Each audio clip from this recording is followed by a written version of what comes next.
الحمد لله رب العالمين حمدا يوافي نعمه ويكافئ مزيدا والصلاة والسلام على خير الأنام وعلى آله وصحبه وسلم إننا نوينا التعلم والتعليم والتذكر والتذكير والنفع والانتفاع والإفادة والاستفادة والدعاء للهدى والدلالة على الخير والحث على التمسك بكتاب الله وسنة رسول الله ابتغاء مرضات الله وقربه وثوابه سبحانه وتعالى. Praise Allah subhanahu wa ta'ala, praise that's worthy of a beneficent bestower of bounties and favours. And we ask our Lord Most High, the Exalted, the Magnificent, the Transcendent, to bestow and send copious and unlimited blessings and salutations upon our beloved Prophet Sayyidina Muhammad sallallahu alayhi wa ala alihi wa sahbihi wa sallam. Amma ba'd. And we acknowledge the traditional owners of the land in which we learn and teach, and we pay our respects to the elders past and present.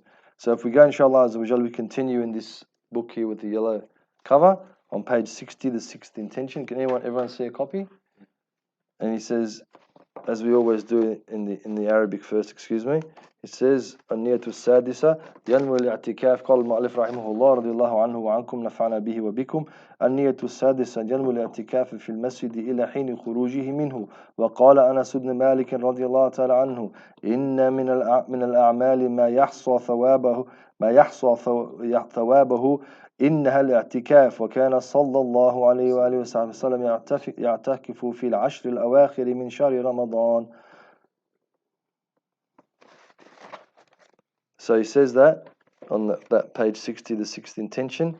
He says, intend to engage in i'tikaf, spiritual retreat. And he says the footnote, the i'tikaf is to intentionally, 41, is to intentionally remain in the mosque for the purpose of worship. It is a sunnah to do so at any time, but it is highly recommended in the holy month of Ramadan, particularly in the last 10 days of the month. And he says in the mosque, intend to engage in i'tikaf, spiritual retreat in the mosque, until the moment of leaving it. And then he says 42, that it is upon entering the mosque that one should make the intention for i'tikaf for the duration of one's time in the masjid. And he says, Anas ibn Malik said, there is an act of worship, the reward of which is immeasurable. Do we read that or not? Yeah, we did. Once he said that Anas ibn Malik said that anhu said that there is an act of worship, the reward of which is immeasurable, and it is i'tikaf. It was the custom of the Prophet sallallahu alaihi wa ala alihi wa sahbihi wasallam to engage in i'tikaf during the last 10 days of the month of Ramadan. So he says that the spiritual retreat, isn't that kind of what we all seek? Isn't that what we want? We want to break, we want to relax, we want to take it easy, we want comfort, we want solace from the pressures of the lives we lead and the environment in which we live in. And in reality, that's our innate being and our innate nature fighting the artificialness of the life in which we lead. Because the life that we lead, particularly first world people, particularly city dwellers, is the complete antithesis of what the human being was made for. The human being wasn't made to sit. The human being wasn't made to walk on concrete. The human being wasn't made to look at artificial light for hours and hours and hours on end. That the human being wasn't made to be indoors, not seeing the natural sunlight. The human being wasn't made for these types of things. The human being was made to move. The human being wasn't made for comfort. That's what the goals of our lives have become. It's to be comfortable all the time. Human beings, nobody becomes successful in comfort. Nobody. If you want to be physically strong, you can't be comfortable. Have you seen those guys that work out and they're massive and all that? They're screaming and yelling and carrying on and crying and whinging and having massages and to get their bodies right. Have you seen the Nobel Prize winners and these types of characters, the intellects of the world? See their offices. See how much sleepless nights they have. They're thinking, they're pondering, they're postulating, they're trying to work out theories, they're trying to any type of thing, even debauchery. Even when the people involved in debauchery these days, mashallah, they're on the internet. They're easy to see their lifestyle. See how they travel from place to place, and even choosing clothes and choosing nails and choosing this and choosing. It's hard work. So comfort. Even what did the Prophet say? He says you have to put yourself in a state of harshness sometimes. That means not eating what you want all the time, or dressing in the best possible clothes all the time, or always driving from place to place all the time. A little bit of harshness, because the ni'am, the blessings of Allah Azza wa Jal, they don't last forever. And so that is the overriding, overwhelming philosophy of particularly first world countries. That's what we all want. We all want perfect hair all the time, and we want perfectly matching clothes all the time, and everything's got to be spotless and perfect all the time. It's a standard that we can't meet. It's an unreasonable standard. And so the pressure that we feel because of those standards that are placed upon us, either ourselves as individuals or through the society in which we live, they put such an immense pressure upon us. Such an immense pressure that they're manifested in things like obesity and depression and anxiety and, obsessive compulsive personality disorders and illnesses and sicknesses, physical melees and spiritual melees, and to the point where people, when get to the point they don't believe in Allah subhanahu wa ta'ala, and that's increasing. To the point where even on an intellectual, our level of intellectual rigor, in other words, we're so comfortable intellectually that whatever we're told we believe. The point where we're told that we developed from a single cell amoeba in the ocean and we became this, fantastic cute creature, this human being that we carry. If you get hydrochloric acid and you put it on flesh, what happens? Flesh burns. How come in our stomach we carry around something more acidic and toxic than hydrochloric acid inside flesh? Flesh inside, but where's the reality of, even intellectually we don't know what we believe anymore. And so it's changed the way that we not only connect with Allah first and foremost, but with our environment. We don't know how to react to the world around us. We're confused. We don't know. Half the time we don't know if it's night or day. We don't even know if we're hungry or thirsty or not hungry or sleepy. And when we want to sleep, we can't sleep. And when it's time not to sleep, we feel tired. It's the confusion of our bodies and our minds and our souls because of the environment in which we live in. And talk to anyone, we're first world people, we wouldn't be a billion. We'd be, 500 or 600 million. Talk to anyone who lives in the third or second world, they'd love to live in the first world. Yet the reality of their lives, they're much happier. They're much healthier. Yeah, lifespan may not be as long, but the actual time of life that they live, they've got more family around them and more friends around them.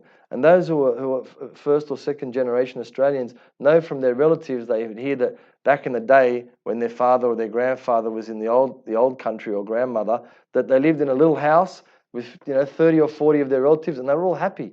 They never had conflict. As soon as everyone had their own houses, their own rooms, their own beds, their own this, their own that, then the conflict started, because it's against human nature. When we become selfish and we only want for ourselves, then when we become shaitanic, demonic, satanic, if you like, and that only breeds enmity. And so we're looking to escape from that. And wherever we go, we see more of the same. You go on holidays. What's on holidays? More luxury, more food that's processed and not healthy for us. High sugar, high carbohydrates, whatever trans fat, whatever it might be. And in reality, the only way we're going to feel that soulless is the true escape is the house of Allah Azza wa Jal. That's the spiritual retreat. Notice when you go to the local masjid here in Auburn, go there. Go there with all the calligraphy on the wall. Sit there for 5 minutes. But not forced to go, because you actually want to go there. Next time you have a problem, next time you have a dilemma, next time you have a quandary or a conundrum and you're not sure what you want to do, go, sit there. See how clear your thought's going to be.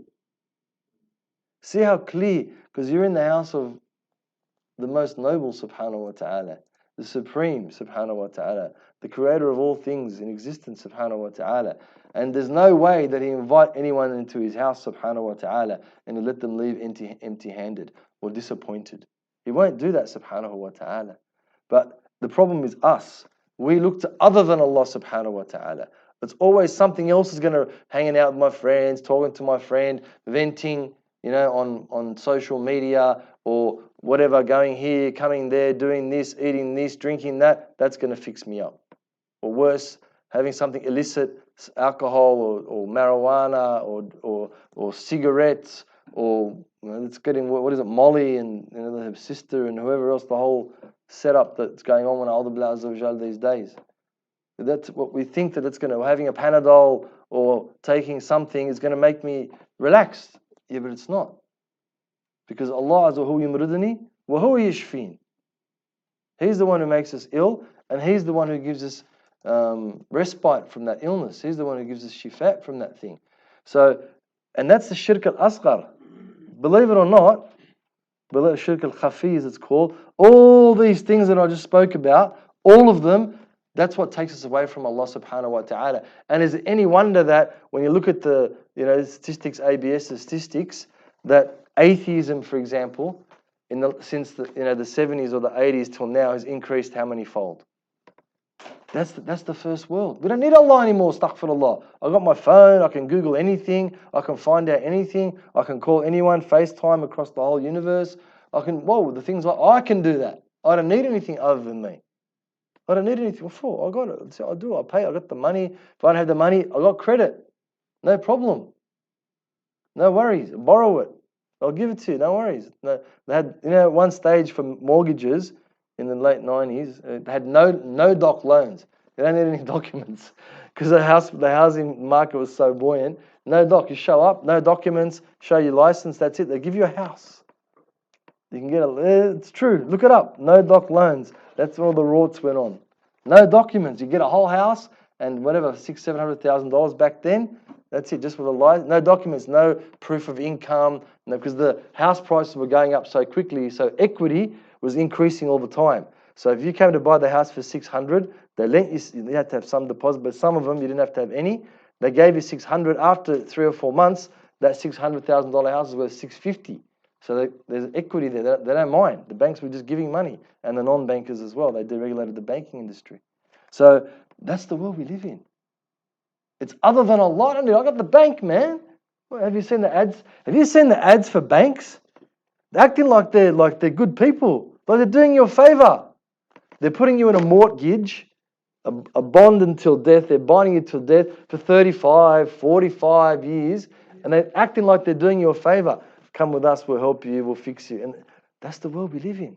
It's deceiving us. And the more we're deceived by it, the more we stay away from the prophetic way in terms of the asbab, in terms of the things that are going to alleviate us from where we are. The more we stay away from them, the deeper we go in. The deeper we go in. And now what's happening? I'll tell you what's happening. The last year and a half, nearly as a family lawyer, we look at people's financials, yeah? Before a year and a half ago, everyone had equity. Everyone had equity in all their properties and everything like that. Everyone. Now, no one's got any equity. They got 5 properties, 4 properties, and how much equity? 10 grand. How are they paying off their mortgage? Rent. So what happens? When the equity goes down, in other words, the value of the house drops. They borrowed 500, they bought the house for 500. Let's go pray, inshallah. Continue after the prayers. Sallallahu alayhi wa sallam. Alhamdulillah Rabbil Alamin. Salatu wassalamu ala khayrina wa alihi wa sallam. So, alhamdulillah Rabbil Alamin, we're continuing on page 60 there, intend tikaf or spiritual retreat. And what we were discussing was the spiritual retreat aspect of the lives in which we live in. And the reality of the lives we live in, if we're really sincere and we're truthful with ourselves, how happy are we with the lives in which we lead? How satisfied are we with the lives in which we lead? How much pleasure are we getting out of the lives in which we lead? How much sakina, how much peace and tranquility and contentment do we get out of the lives that we lead? And everyone has to answer that for him or herself. And then for us to get that feeling, so to speak, for us to get a taste of what it feels like to have peace and tranquility and contentment and happiness,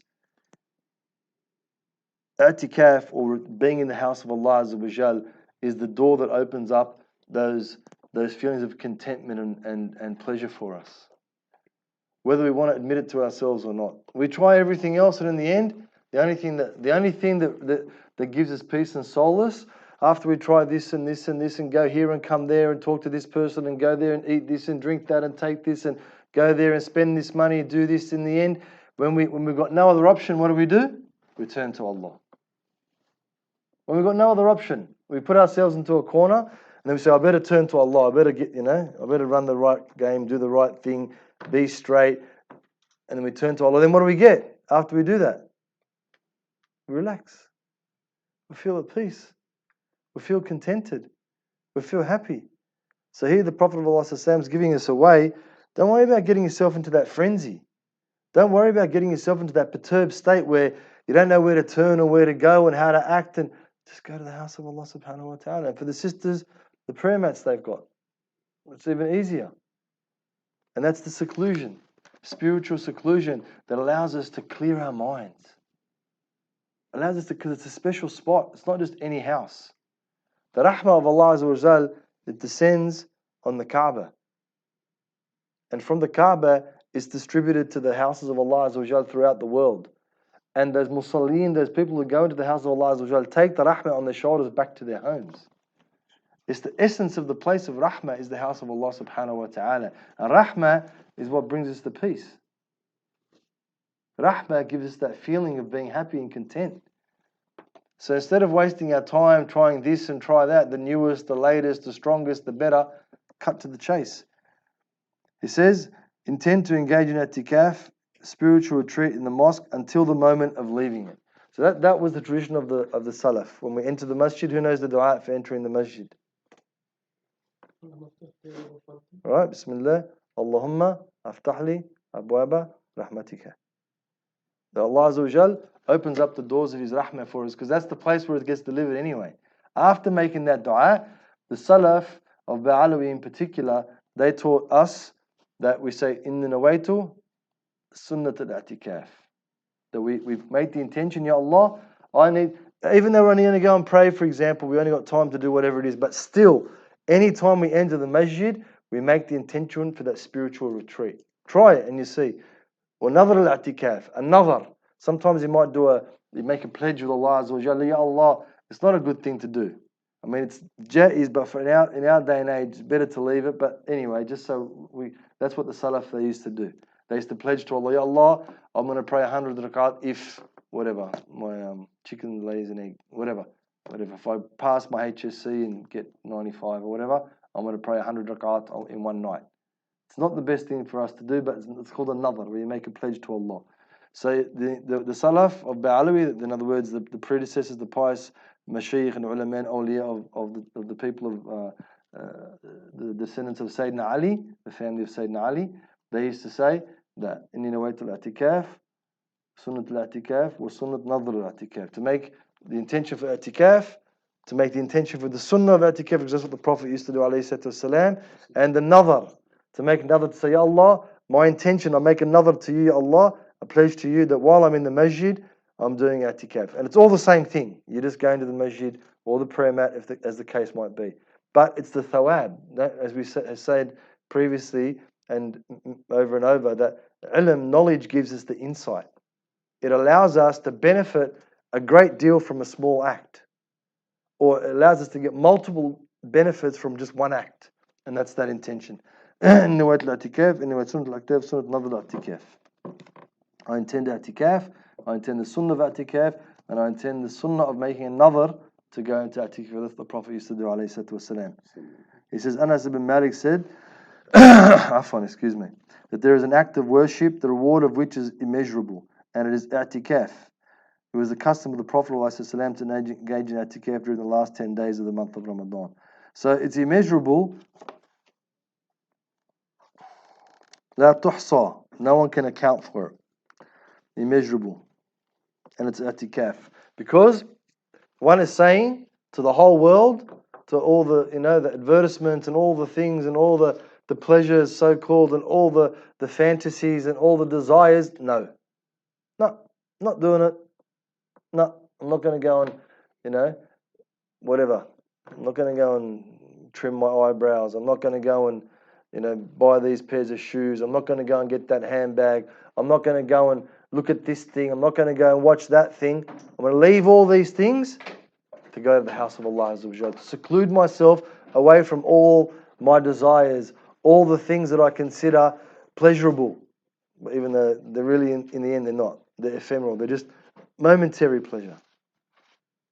Momentary pleasure, because it's based on our desires. But the things that are pleasurable, that are associated, because our souls, they're going to live forever, inshallah azza wa jal. Allah's going to give the command that there's no more death in Jannah when we go there, inshallah. Sayyidina Yahya alayhi salam, John, they call him John the Baptist, is going to get a big ram, he's going to slaughter it. And after that, there's no more death. So our souls will live forever. And in reality, if we really can decipher this, if you can notice your own self, the things that give you the most pleasure are the things that are eternal. The things you do that don't have an ending. Right? You sit like have a pecan pie, it finishes. You have a caramel chai latte, it finishes.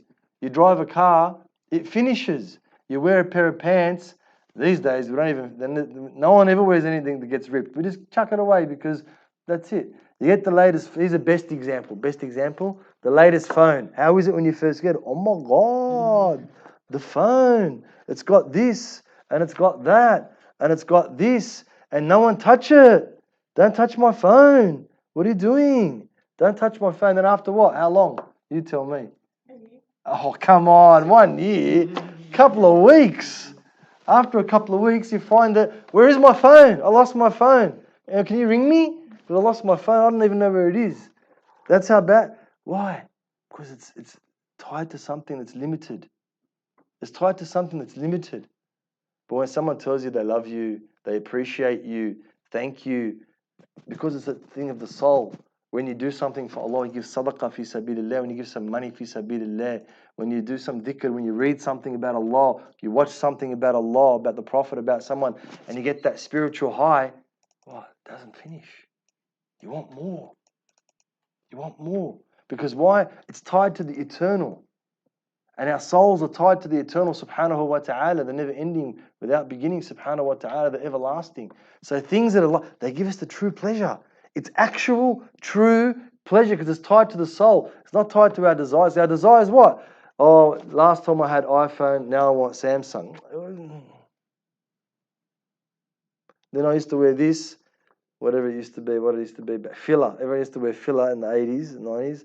Now they wear Supreme, right? Whatever they wear. They've got to speak to the style masters, mate. It's not me and you. Who's the style, right? So whatever that, it's over. That's it. It comes and goes. It's fleeting.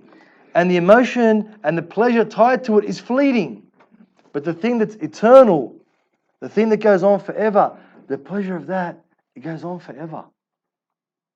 When you help somebody out, you don't forget that. But when you got the first iPhone, you can't even remember how it felt. If you had your latest, but the first iPhone you got when it was iPhone, before you guys, iPhone 3, I know you didn't remember that, but I had the iPhone 3. The iPhones, I don't even remember it. I think it might have been white, maybe, I don't even remember. That might have been another one along the way. I don't even remember it. But when you did something for someone, that time when you made a dua and then Allah accepted your dua, that time when you read something and it hit you, when you heard something, it never leaves. It's always there. Every time you think of it, your heart comes back to life. Soul comes back because it's tied to the eternal. So that's what he's telling us. Of course, the reward of that is immeasurable because it's eternal. It keeps on going and going. It's more than the Energizer Bunny. It keeps on going and going and going. And there's no forever and ever and ever. Because that good deed you've done, right, that's going to take you for eternal pleasure. And the pleasure is going to get better and better and better and better and better. It's not going to be just you get it, you get happy, and then 2 weeks later, your little sister has got your phone, you don't even care anymore, it's scratched up, you broke the screen, big deal. I can still use it. How many people still use their phone with a broken screen? Probably, maybe not that many, but 30% of people you run into, 1 out of every 3, they got a crack in their screen. No worries, no problem. But had it cracked on the first day, big issue. Why? Because it's that this short, fleeting pleasure. So he's saying that it's immeasurable because it keeps on going. And tikaf is one of those because one is saying to the iPhones, to Apple, isn't that what it makes it? Apple and Samsung and Bank West and whatever and McDonald's and all these, Nike, and saying to all these things, look, yeah, you're all right, but you're not as good as this. Sometimes I'll use you, but I prefer this. In other words, Allah. I prefer to be in the house of Allah. I prefer to be tahtkala fillah, protection of Allah subhanahu wa ta'ala, rahmatillah, the mercy of Allah Azza wa Jal. And we can notice that, we can feel that. It has a flavor to it. So he says, وَدَخَلَ رَجُلٌ في, it says, قال المؤلف رحمه الله, he says, وَدَخَلَ رَجُلٌ بعض المساجد فرأى فيها بعض الصالحين من الفقراء معتكفا فيها عفوا معتكفا فقال له ما جلوسك هذه الساعة. He said, قال عصيت صاحب الدار فلزمت الجلوس في بيته وآليت لا أخرج حتى يغفر لي. It says, once a man entered the mosque and he saw a man from the righteous, from the fuqara of in i'tikaf. So he says 43 fuqara. Faqir means one who is, faqr means poverty. It's more than poverty, it's destitution. Right? Poverty only means one thing. Faqir, poverty in this context means, what's poverty referring to? What kind of lack of means? What kind of lack of means? Basics. Poverty. Financial. Whoever said that. Poverty only refers to financial means. But destitution refers to what? Complete incapacity. There's a difference between the two. Someone's in a state of poverty, they haven't got financial means. Right? But they might have other means. They might have connections, they might have family, brothers, sisters, children, whatever it might be, who can help them dig a hole. But someone who's destitute doesn't have anything. They're completely, they say in Arabic, they're completely inept, if you like. Incapacitated is the right word. Completely incapacitated. And so that's more the connotation. And that's the term, I mean, it goes into a big thing, but I don't really think that it's necessary to go into it. Fuqara is the plural of faqir. It's not really that. But basically, someone who's destitute and incapacitated, has no means. Has not just financial means, has no means for anything. Doesn't have any friends, doesn't have any connections, completely isolated in that sense. Yeah? And he says that al-Habib Abdul Rahman bin Abdullah bil-Faqih said, iftiqar is when a servant acknowledges his constant need or her constant need of Allah the Exalted, and it is to have such feelings realized within him at all times. Every Muslim who is in constant need of his Lord Most High is said to be in a state of iftiqar, which is destitution. And then Ibn Ata'illah Siqandari, he said Unwan al-Tawfiq fi Adab al-Tariq, which is one of the great books of Tasawwuf. He says, Al-Faqir is someone who is free and independent of all created beings, and who avoids all obstacles that prevent him from Allah. No aim or desire remains within him other than Allah the Most High. He shuns and renounces everything other than Allah, him, and he has affirmed himself in the realities of La ilaha illallah Muhammad Rasulullah. So the translator's notes go into a hadith. For our purposes, it doesn't need it. For our purposes, if we relate that to the beginning part of the class, right? The person who's a faqir, when you're around the people of Allah, they refer to themselves as al-faqir ilallah. They don't say like even the Habib and the big scholars and the muftis and these people. They say al-faqir ilallah. Another words meaning the one who is in complete need of Allah, the one who is completely destitute, completely incapacitated, has no means, financial, physical, intellectual, social, no means whatsoever. In other words, no way to do anything. There's no way for that person to do anything, which is really who? All the creation of Allah. In reality, every single creation of Allah Azza wa Jal, from Sayyidina Jibreel down, including the Prophet, he said, Inni Abdullah wa Rasul. That's not just Rasul, Inni Abdullah. And that's the embodiment of the meaning of the word abd. That's the embodiment of the meaning of the word servant, slave, whatever you want of Allah Azza wa Jal.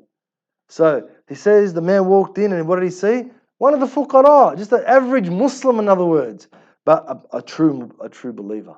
Not just hack, like, yeah, no worries, man, I'm Muslim, ashhadu an la ilaha illallah, turn around, they're doing what Allah Azza wa Jal.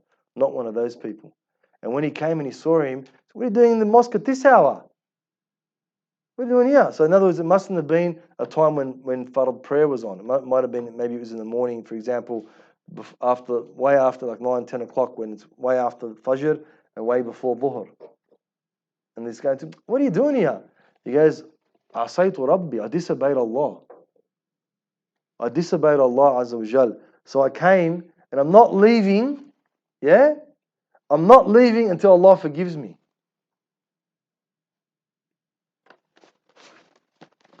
And he says, وَدَخَلَ رَجُلٌ آخَرْ إلى بعض المساجد فرأى فقيرا معتكفا فقال جالسنا ها هنا قال دعاني إلى بابه فأجبته فأنا أنتظر الإذن بالدخول. It says in another situation, in another account, a man entered a mosque and saw a faqir in i'tikaf. In other words, someone who truly is destitute, someone who truly doesn't have the physical appearance of even having means. They don't have the physical appearance like their clothes are washed and cleaned and ironed, their hair's nice and combed, they've got the nicest atar. Not that kind of a person. Someone who looks like they're completely destitute. Completely has no one to support them, no one to help them. And he says, what made you sit here? And the faqir replied, he invited me to his door and I answered him. So I am here waiting for his permission to enter. Even the words they say, even the way they express themselves, these people, they're completely conscious of Allah subhanahu wa ta'ala in all their existence and all their. One time I saw one of these guys. One time I was in Yemen, we saw one of these guys. I saw he was across the road. You could see they're different, these guys. He had just a sack and they had a rope tied around it. He had on his back and he had the tasbih, big one like that, around his neck. And he had the abaya, but it wasn't like, he had an undershirt on or just the abaya. And his hair looked disheveled and his beard was long, but you see the happiness in his eyes. See the happiness in his eyes. We might call him today a transient, someone who goes from place to place, a vagabond even. And then I saw him, this guy looks different. And we were young, we were students, we want to see these people. I said, Assalamu alaikum, wa alaikum salam. And my name's Haisam, what's your name? He goes, my name and his name is one. That's his answer. My name, so what's the guy's name? My name and Allah's name is one. What's his name? Abdullah, mashallah alaikum. His name is Abdullah. Where are you from? I'm from here and there. Where's he from? I'll go, where are you going? In Allah's land. Do you need anything? Allah suffices me from everything. That's what I said to him. This is the conversation we had. Allah suffices me with everything. And then he goes, I asked him, which is not a very nice question, but I said, what's your wurid? We're young, we didn't know that I did. What tasbih do you do? And he said, yeah, it's not saying for you. That's saying it doesn't concern you. That's saying it doesn't concern you. So these people, they're around. They're completely conscious of Allah Azza wa Jal all the time. And even in the way they talk. So what did he say? He says, what made you sit here? Because he called me. Yeah? Because their hearts are pure. And they're only focused on Allah subhanahu wa ta'ala. When Allah calls them, they hear the call of Allah. Not literally in their ears, but an inclination in their hearts. They know Allah's calling them. So he came and look at the adab. Look at the etiquette. Look at the respect for Allah Azza wa Jal, the reverence for Allah. He didn't just say, Allah called me, oh, I made it. Straight away, what would Allah called me? Hashtag Allah called me or what? Straight away. That the whole, no, he's not into that. Not only his respect and reverence for Allah, I'm waiting now. He's called me, but then what? Yeah? He didn't think he made it. He knows Allah's called him, then what? Allah's called, then what? So he said, Allah's called me and I'm here, but I'm waiting till He lets me in. Fatah, an opening.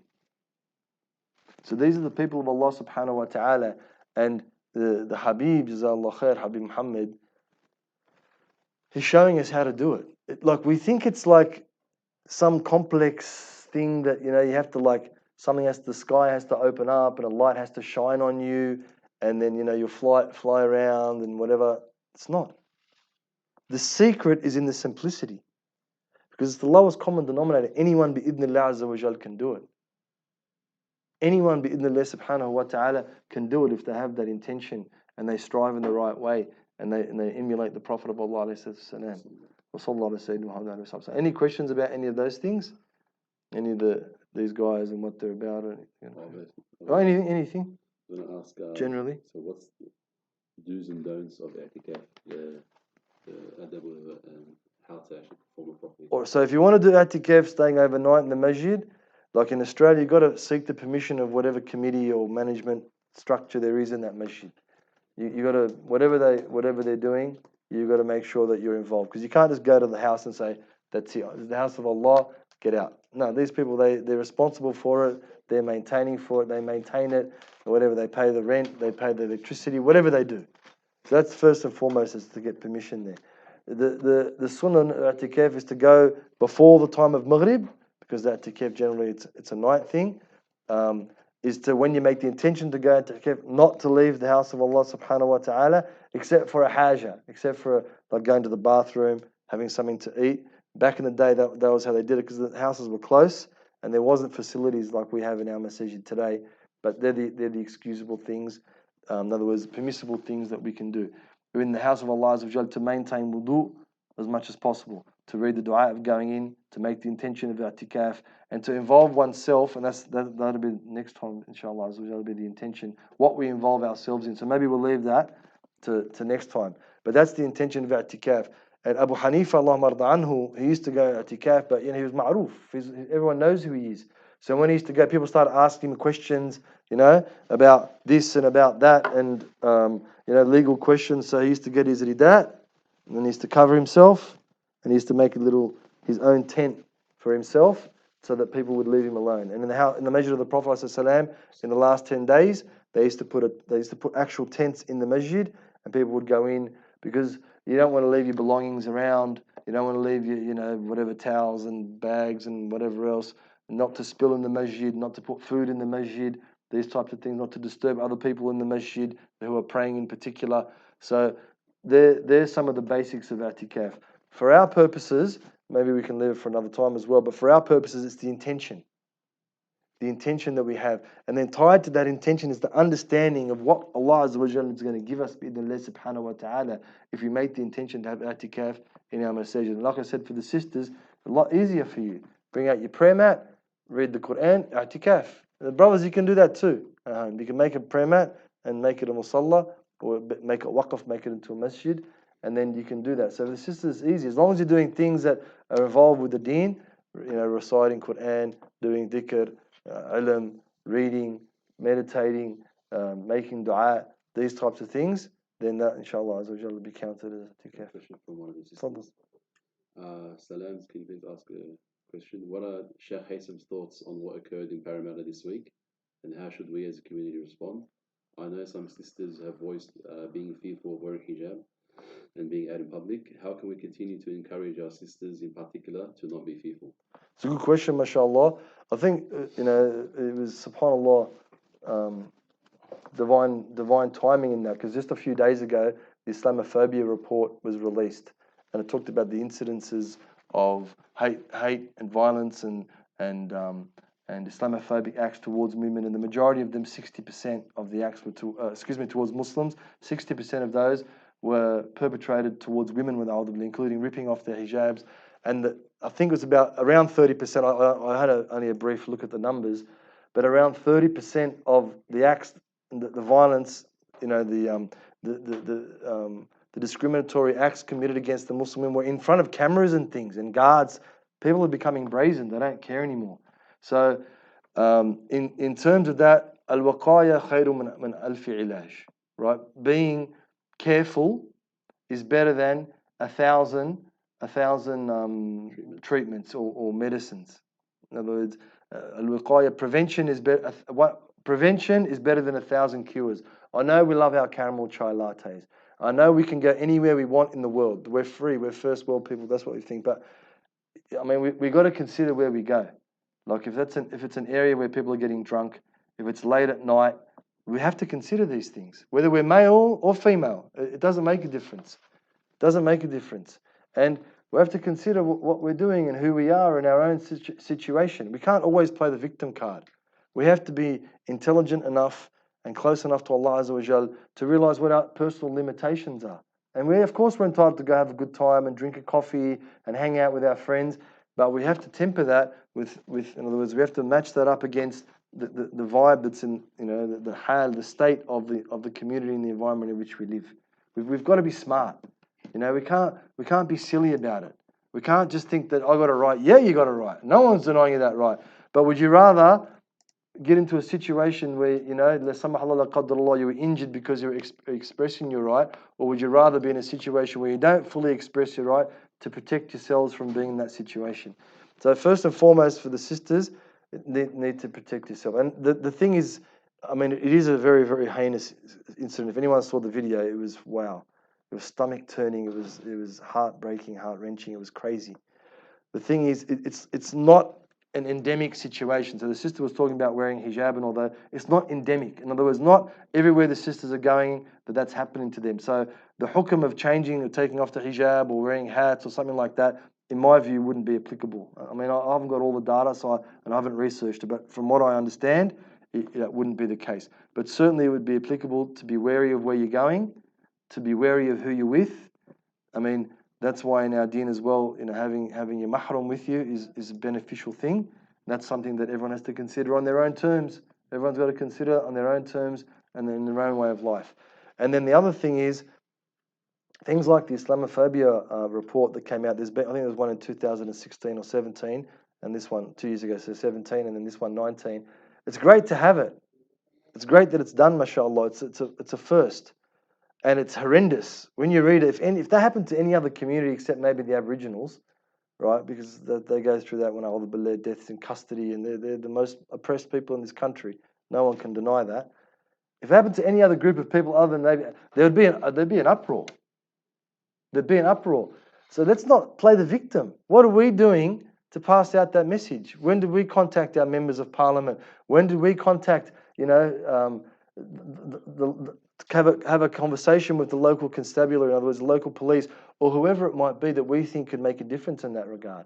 This is hard evidence, research with proper procedure, proper process, proper methodology, and it's hard evidence. When do we approach the government agencies? Like, we're always thinking that we need something to be able to approach. What did we do about it? What have we even done about telling our friends about it, whether it's on social media or directly? What awareness did we create? What awareness did we create? What steps did we take? Like, for example, I have a Facebook friend, and, you know, Israel Folau went and said what he said about the rugby league player or whatever, rugby union player. He said that, you know, the fires, the bushfires in the north or central coast were as a result of legalizing same-sex marriage. And then a Christian, one of my Facebook friends, with this big whole spiel on it, saying that, you know, I don't agree with it, and it's not the case, and that's not the God that I know, etc., etc. And look, he even invited people to make their own decision about God.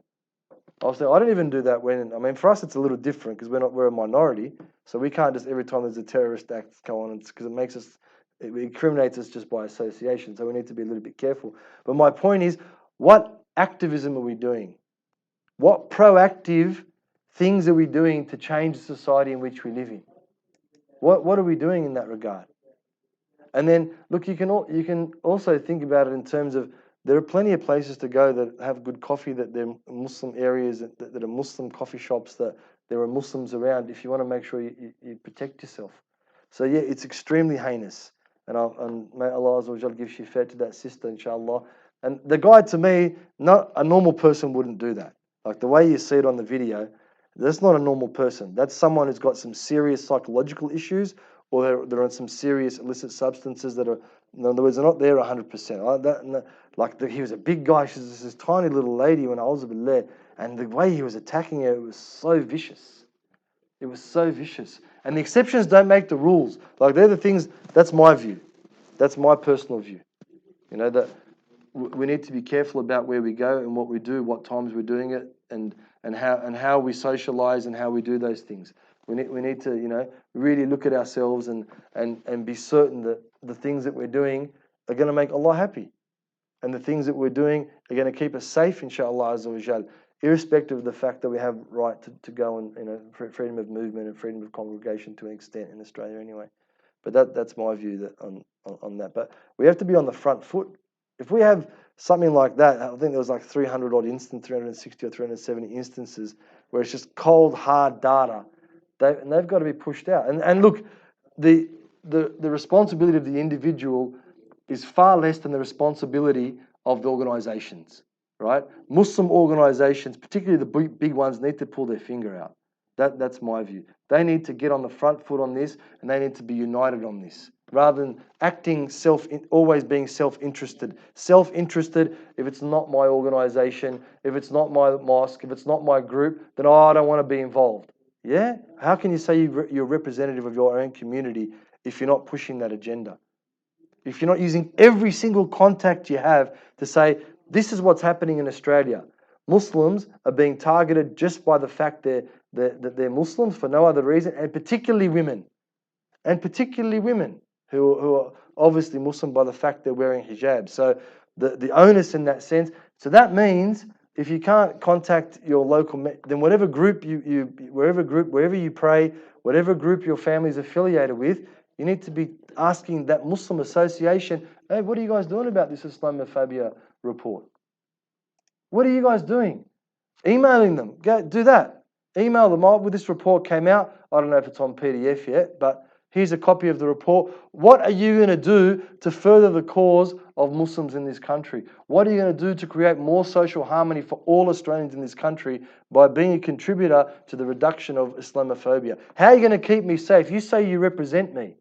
If we don't hold our own organisations accountable, yeah, it's easy to hold the politicians accountable. But if we don't hold our own organisations accountable, how's it going to work? You know, some people in some organisations, they're like kings. When they go somewhere, it's like no one talks to them, no one says anything to them. It's like they're untouchable. You're right. It's like whatever they say when people, ooh, it's so and so, it's the president of so and so, or the chair of what? They're representative of you. They're on your back doing what they're doing. So if you don't petition them and lobby them, what are they there for then? What are they there for? And then we always, they don't do anything for us. Did you ever complain? Did you ever engage with them? Don't worry about complaining. That's amateurish. Did you ever engage with them? So, you're an organisation, you've got this many houses, you own this many properties, your annual turnover is such and such, this is what you do, you're in contact with the prime ministers and the premiers and whoever else. What have you done about this? This is the only thing really, one of the very, very few I should say, cold, hard facts in a way that is acceptable methodologically. In other words, the methodology they use is based on the research for everything else. There's no refuting the evidence because the way it's collected, the way that the way the data's put together, you can't refute it. It's done in the proper form that it's supposed to be done in for these types of surveys and these types of reports. So rather than, we're always angry, we always want to beat people up. Like I looked at the comments, the guy, they should have smashed him, they should have done this. Yeah, maybe they should have. Maybe they should have. Yet, had we been proactive years ago, when the first report came out and advocated and got our own organisations to be involved, our own mosques, our own boards, our own associations, maybe that wouldn't have happened at all. Allahu alim. So we cannot play the victim card. We are a minority. We're a minority in this country. If we play the victim card, we've been playing the victim card since Shaykh Tej was a youngster. Shaykh Tej, he's the one who's responsible for our community in all those days. He's the one that the whole community used to ride the back of Shaykh Tej ad-Din al-Hilali from the 70s when he came in late 70s, early 80s until the mid 2000s. He used to stand up. He used to gather with these people and talk to them and do these things. Since then, we've been playing the victim card, and where's it got us? What changes have we seen? What legislative changes have we seen? Nothing. We've seen zero legislative changes for Muslims. All it is lip service. Yeah, it's a great report. What changes? So it's upon us. It's upon us as individuals, and it's upon us as associations, and upon us as communities to stand up for ourselves. And it takes time. And we've got to break away from our lovely chai latte style lifestyle to do it. You can't do it by kicking back and just like, comment. Yeah, that's something, but that doesn't really make change. That doesn't really make change. So that's my view. Allah subhanahu wa ta'ala knows better. She also asked potential reaction from our brothers who become very angry in these situations and want to retaliate. Retaliate on who? We don't even know who the guy is. So the question's about retaliating. Firstly, we don't know who he is. We don't know what his state is. Like I said, from my view, Allahu A'lam, I'm not an expert. From just the way it happened, that's not a normal person. That's someone who's abnormal in a lot of ways. Now, I don't know what it is. That'll come out in the wash. You know, when he was arraigned yesterday, I think, and he was refused bail yesterday, and he was refused bail. But retaliate on who? Go what? Go down to Maroubra and beat people up? Like what? Retaliate on who? That's just a childish and immature response. I'm sorry, I don't want to offend anyone. Exactly, it's an emotional response. You know what I mean? That's not how you do things. There's no vigilantism in Islam. We don't go taking the law into our own hands, you know, abusing people and beating people up. Self-defense, no problem. So if the brothers were there at the time and they wanted to do something, and the thing is not to beat him up, is to restrain him from doing whatever the blow. It's not to beat him up, and you know, everyone wants to take revenge. That's our sister. She's our sister, she's like our own blood sister and our own mum and our own auntie. She's our sister. And maybe if brothers were different the way they treated the sisters, maybe the sisters wouldn't be in that situation. Instead of saying her, obviously she's got someone, a father, a brother, a husband, somebody. If the brothers treated their women differently, treated their wives and their sisters differently, maybe they wouldn't feel the need that they've got to get away from the family and be out. She was at 10:30 at night. Well, it's not that late, but it's not that early on a Wednesday night or whatever it was. Thursday night? No, I think it was Wednesday. So whatever, it's not that early. It's not that, it's quite late, right? So what's the story in that? What are they doing? So if we want to vent our frustration and we've got no other means, what's the silah al-mu'min? What's the weapon of the believer? Dua. If we've got no other means, but we do have means. If you're angry, go see these associations, bro. Go down, make an appointment, speak to the relevant person, take a signatures of 50, 100, whatever of your brothers that you gather with, that you do hang out. They're the guys, the shisha guys, right? The argila. The guys you hang out, instead of going argila, go talk to them, make an appointment, say, what are you guys going to do? What, you guys are connected to the government. You guys have got the ear of so-and-so. You guys have got the ear of whatever. What are you guys going to do about it? What changes are there going to be? I'm ready to do this. And you've got to be ready yourself. I'm ready to, whatever, contribute in this capacity because I'm a, whatever, computer engineer or whatever it might be. So that retribution, if the Prophet of Allah, if he subscribed to the theory of retribution, when he came for Fatah Makkah and he had 10,000 soldiers, he wouldn't have left anyone. He would have just spilled everyone's blood. But he didn't do that, alayhi salam. That's not our way. Yeah, we're angry and we're upset, and we're entitled to be angry and upset. It's a cowardly act, an extraordinarily cowardly act, unmanly act as well. The thing is, we have to look to our deen and what the Prophet of Allah, what his example was, and implement that in our lives. That causes change as well. That's a way to foster change. But that's my view. I'm sure there are others that have different views and more educated and more nuanced views than me. Anyone want to comment, question about that? It's a pretty relevant topic. What if there's like a copycat that does this to someone else? Because I work in Parramatta and I walk around in Parramatta wearing all black. So like, what if something happens to me? Like, so if someone like tries to copycat? That's a good question. What if there's a copycat? What if others are emboldened to do it? Again, you need to be vigilant. You need to be careful. If you've got to go somewhere, you've got to go somewhere. If you don't have to go somewhere, then have a second consideration of what you could do. Go with your brother, go in a group of sisters or whatever. You got to be safe. You got to keep yourself safe. You got to keep yourself safe in whatever way that would do. It's happened already. Like I was walking to like get into work, and like this guy like wouldn't let me pass. He kept walking like there, wouldn't let me pass. And then I walked past like from the corner of my ear. He said something about Muslims. That's it. One of the most powerful things you've got is a phone. Pulling out that phone, taking photos, but you need to be careful. You don't want to inflame a situation. You don't want to inflame a situation when it's one-on-one, for example. I mean, most women, unless you're like, UFC champion or something, are not going to be able to take on an average guy. It's just not how things are. So you need to be careful that you don't get into a situation where it's confrontational. And for sisters, you can't. It's very difficult, like I said, unless you're a UFC champ or whatever, take on a guy. So you got to use your brain. That means not panicking. That means not panicking. You can't panic. Once you start panicking, it's over really, because you can't think straight. So you got to keep yourself safe. I've been saying to the sisters for ages, like, don't go into a place where there's only one exit, one entrance. The exit and the entrance is the same place, because you're never able to leave, like car parks and laundries and, you know, like in units and things, you know, places where they put the rubbish or something, you know, all these, you got to be careful. You got to be vigilant. Even me, when I go places dressed like this, I'm vigilant. Even though I'm probably twice the size of just about everyone in this room except for Hajj.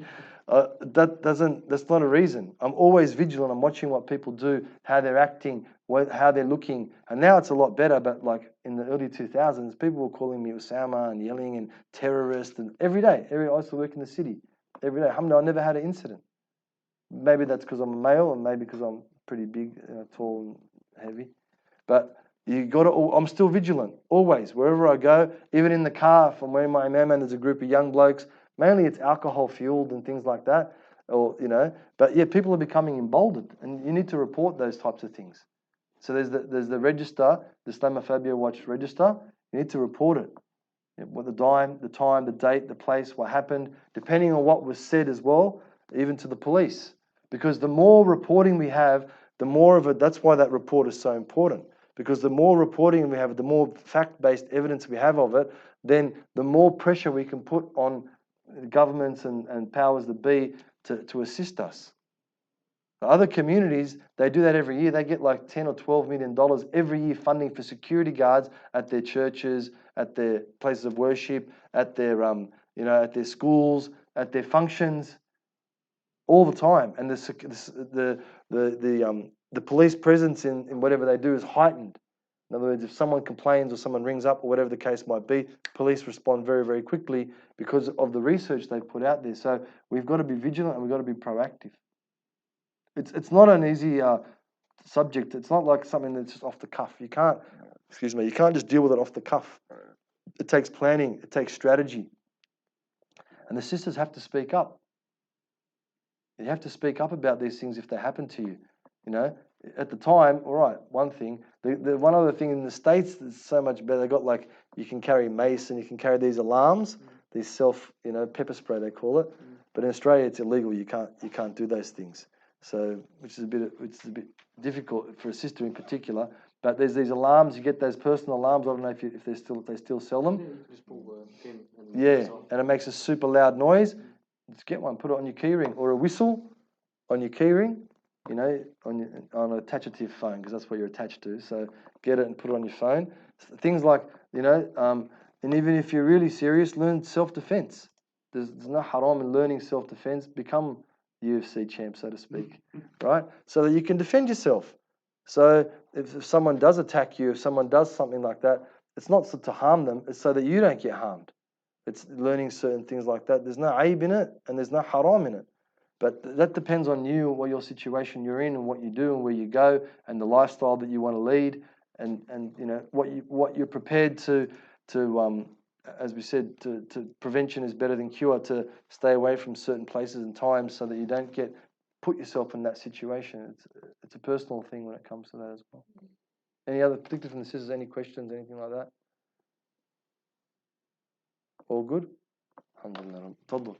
So if, let's say you're a guy and you have personal choice to dress more Islamically or dress less Islamically, is it sort of better to sort of steer towards the side where you're not outwardly displaying yourself? That's a good question. So as a brother in particular, is it better to dress outwardly Islamically or not? It's a matter for yourself. It depends on where you go. If you're living in Lakemba or Auburn or somewhere like that, then probably, it won't be too much of an issue. But if you're going to places where there aren't too many Muslims late at night, for example, and there's a risk of that occurring, then again, you need to be vigilant. Vigilance is the key to these types of things. You need to make sure that you don't put yourself in a situation where you're going to endanger or risk your own safety. But it's a personal matter. Like I said, from my understanding, it's not like after after Bali, for example, and after the riots, for example. Like I were driving on the streets after the Cronulla riots, and people were like trying to run us off the road. Like it was bad. All right, that's a different scenario. That was when it was like, you know, everyone versus everyone type thing. It was a big hoo-ha. I don't know if it's to that. My understanding is that it's not to that stage. But at that time, we weren't going out at night. That's it. Even we lived in the North Shore, and it was all la-di-da-di, so to speak. We didn't go out because it was too risky. The chance of something happening everything was heightened at that time, you know. And the police, it was like a third world country. Police were not letting people, unless you're a local, drive into Cronulla. There's only a couple of roads into Cronulla. There were stops on the way. They were searching cars. It was heavy duty. At a time like that, all right, things might change. Or after September 11, for example, in New York, apparently that some of the imams they were giving rulings that the sisters could take off their hijabs and things like that because it was just widespread across the board. That's a different thing, and I don't think it's at that stage now. I could be wrong, like I said, but from my understanding, I haven't received information that would tell me that it's to that stage at the moment, unless someone can shed some light on that. Tafadhal. Yeah, when you were mentioning about the itikaf and the things that you can sort of be exempt, you know, like go outside to eat and that sort of stuff, could you go outside to pray, or do you need to specifically pray in the mosque? Well, you're in the itikaf, so praying in the mosque is the preference. Sleeping in the mosque.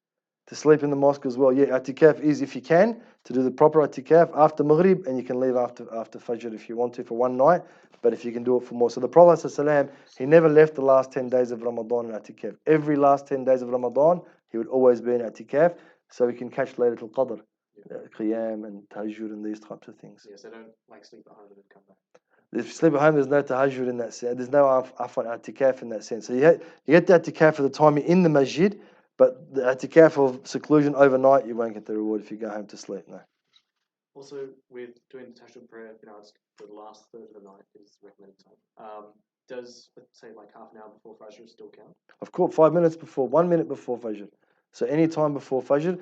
The tahajjud prayer is that once you've slept after the farad and the sunnah of Isha, you slept and you're woken up. So even if you sleep for 20 minutes and you wake up, even that at the beginning of the night is still tahajjud. But to stay up all night till Fajr is qiyam. That's different to tahajjud. And even if it's a few minutes, it's okay, yeah. All right, any question? You got a question? Alhamdulillah Rabbil Alameen, wassalatu wassalamu ala khayrina wa ala alihi wa sahbihi wa rahman rahimin. Nas'aluka an tuwaffiqna wa tahmina wa tahfadna min kulli shar min ashab ash-shar. Ya rahman rahim, nas'aluka an تصرف شر الظالمين وتصلح أمور المسلمين. نسألك يا أرحم الراحمين أن تحمينا يا أرحم الراحمين أنفسنا ومن شرور أنفسنا يا أكرم الأكرمين. Ya Allah, we ask to guide us and forgive us. Ya Allah, we ask to protect us from ourselves, and we ask to protect us from the evil that's out there. We ask to protect us from the oppression of those people that are oppressors, Ya Allah. And we ask to rectify the state of the believers, Ya Allah. We ask you to protect our sisters in particular from all the evil that's out there and all the shar that's out there and all the Islamophobia that's out there, Ya Allah. We ask you to give them wisdom, Ya Allah, to know where they should be and how they should be. And Ya Allah, we ask you to send from them, if they haven't got any physical defenses, send from them abd from your ibad, Ya Allah, someone from your creation, Ya Allah, that defends them, Ya Arhamar Rahimeen, and illuminates the light of Islam through them, Ya Allah, and through all the brothers, inshallah, bi khairin wa lutfin wa afiya wa la hadrat al-nabi bi sirr al-Fatiha.